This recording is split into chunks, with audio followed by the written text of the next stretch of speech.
The biggest question that was asked during NaNoWriMo was always, are you a planner or a pantster? I was kind of both during NaNoWriMo. My brain just couldn't function in that condensed timeline of 1 month without some kind of outline, loose outline, but outline.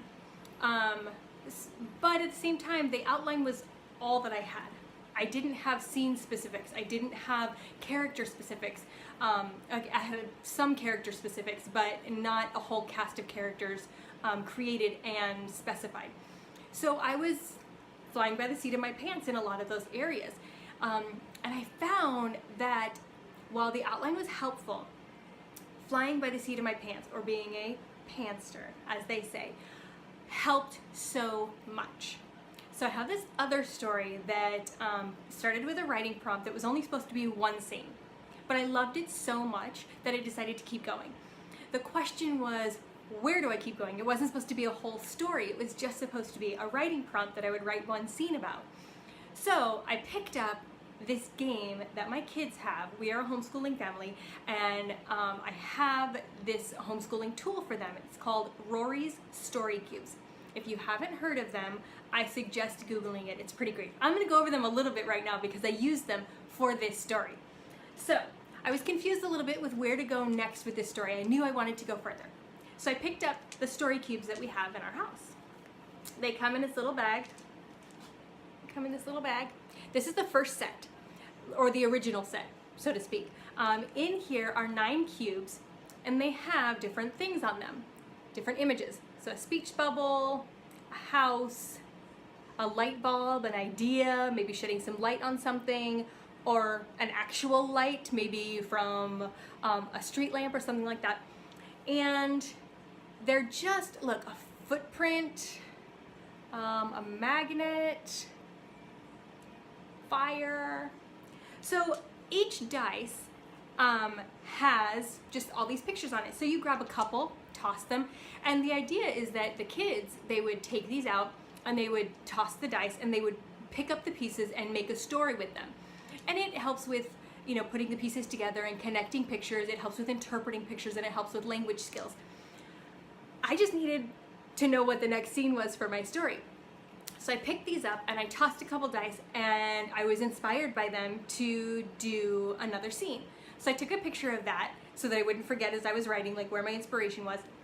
And I have written the entire story that way. I'm gonna read for you some of the chapter titles that have come just from Story Cubes. Okay, so the first chapter was the writing prompt, so that doesn't kind of count. Next is the fairy realm, which there's a dice with a fairy on it, and that's what I rolled. Sometimes I'll roll 3 or 4 dice, but only one picture will stand out to me, so that's what I will use. I don't necessarily make myself use all of them. The next was making camp. I rolled a picture of a tent. After that was an arrow. I rolled a picture of an arrow. I wasn't always able to have the cubes on my person, so I downloaded the app, which allows you to have the original story cubes, but you can also buy all of the extra packs that there are, which is great because that expands the number of pictures and inspiration that you get. The first thing that I rolled was a guy holding up a stick, like a stick. All of the people on the dice are stick people. So there's a stick person, and he's holding up a stick, and he's standing all heroic on top of what looks to be a pile of rubble. Now, to me, a man holding a stick in the air, very heroic on a pile of rubble, screams Army of Darkness. So, of course, the first thing I thought was boomstick. So I wrote boomstick into my story. That is the most ridiculous turn that the story cubes have given me. After boomstick, I rolled a bumblebee. There's this little magic wand with sprinkly things coming out of it, so there was a magic. Next I rolled a key in a storm. It was an actual key and then like a storm cloud or a cloud with raindrops. 2 people who are captured, like it shows the 2 of them like in front of the police lineup board. Poison. After that I wrote cured, which is the next chapter. I didn't roll anything for that. It just seemed like a logical place to go. After that, I rolled a cube that was, it looked very Avatar: The Last Airbender. It looked very much like the throne of the Fire Lord. It was like this really tall throne, and you could tell that it was like up these stairs, and there was these pillars with fire on the top of them. So it was very epically royal, and so we ended up with the Elf King. After that, the next chapter is My Pet Frog, which I rolled a person in a cloak, like Little Red Riding Hood kind of cloak, and then a frog. The two of them were, I think I rolled a third thing on that one, but the third one just didn't fit, didn't inspire. So I introduced a new character who has a pet frog, who isn't actually real. It's like a wooden frog. But I didn't plan on introducing a new character. But because I rolled it, it popped that inspiration into my brain, and I added a new character, which is great because in the next couple of chapters, that new character plays a key role now. Next, I rolled a picture of a Saint Bernard with the I don't even know what the thing is called, the barrel that they wear when they're safety dogs and rescue dogs. So Obo the dog is the next one. After that, I rolled a guy who was really strong, like he's holding up weights or something, so the muscle. After that, I rolled a fountain, like a big circle fountain, you know, with water coming out the top, and a parachuter. So the parachuter. The next one, I rolled a crow and a monkey. And I was like, what the heck am I supposed to do with a crow and a monkey? I love the symbolism of a crow and a monkey, but what am I supposed to do with it? Luckily, I worked it out, and that's where I'm at now, is the crow and the monkey. I have written 17 chapters. 17 chapters just using story cubes. So there's the original story cubes here. There's also 2 other full sets that they did. Voyages, which has that's where the rain cloud is. Let's see, there's a bubbling cauldron in here. There's glasses, there's an axe. There is an angry face. Some mountains that you can voyage through or to.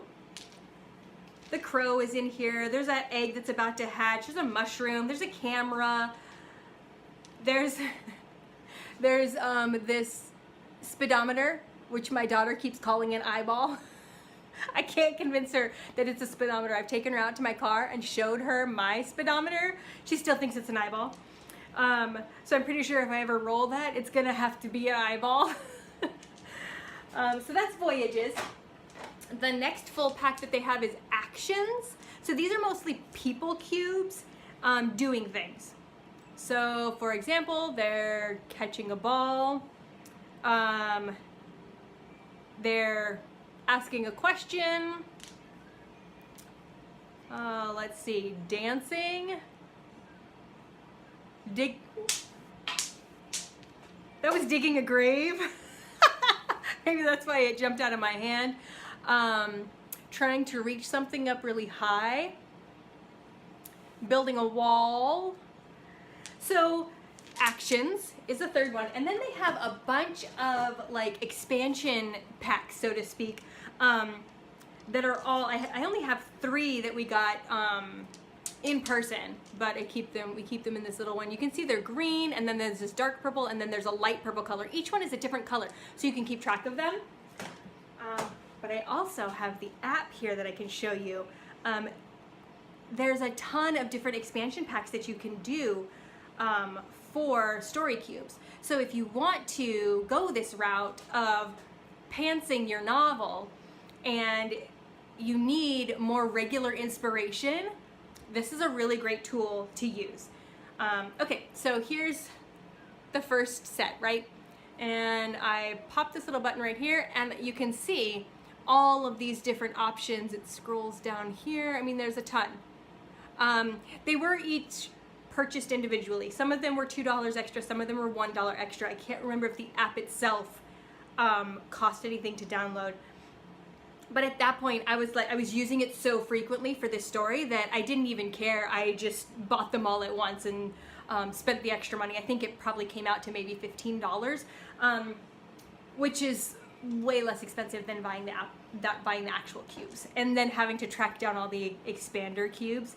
So this way, I can pick how many cubes I want, and I can add the voyages and the enchantments, and then I can still keep the largest number of cubes, or I can roll it down and just have a few. And if I have just a few, but I've picked several different, it'll give me at least one from each of the categories. So then I come over here, I'm gonna close that, and now I have my cubes that I can toss. And there's my inspiration. Story Cubes has helped me in writing the half-fictional adventures of Alta Garrison. I've gotten 17 chapters from a writing prompt that was only supposed to be one scene, and I'm probably about halfway through the story. After writing a couple of chapters, started to flesh out a bigger arc for the story, and the bigger arc is still intact, but the pieces of how we get there, well, in a story that wasn't supposed to exist anyway, they really don't matter. And that's a lesson for me personally, because I tend to overthink my writing, and I tend to overthink especially stories, because the stories that I love so much are wildly intricate. And I think to myself, what if they had changed even one thing? It wouldn't be as great a story as it was. But at the same time, if they had changed that one thing, maybe what they changed it to would have been just as good. Who knows? Because the avenue for reaching your story arc doesn't always make a huge impact on the story itself, because it's the story and it's the characters that we're really falling in love with. So story cubes have helped me to kind of let go of the need to coordinate every single thing and make every single thing meaningful and symbolic. And it's enabled me to let go of that and have a little bit more fun with it.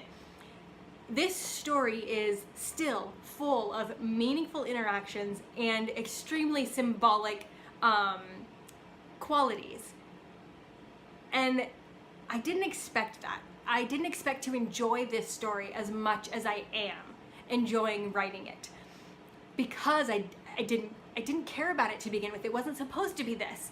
So I didn't expect to get into this and be halfway through the book by now. All thanks to Story Cubes. So whether you're a planner or a pantster or anywhere in between, I challenge you to try Story Cubes, only because they have made writing the half-fictional adventures of Alta Garrison so much fun for me. And I think they might be able to do the same for you. If you try Rorys Story Cubes, please drop a comment below and let us know how it goes for you. Let us know what you liked and what you didn't like. Let us know what is inspiring you and what might be challenging you. Maybe myself or one of the other writers in our group can help you out with your difficulties. Subscribe to our channel, guys, and we'll see you next time.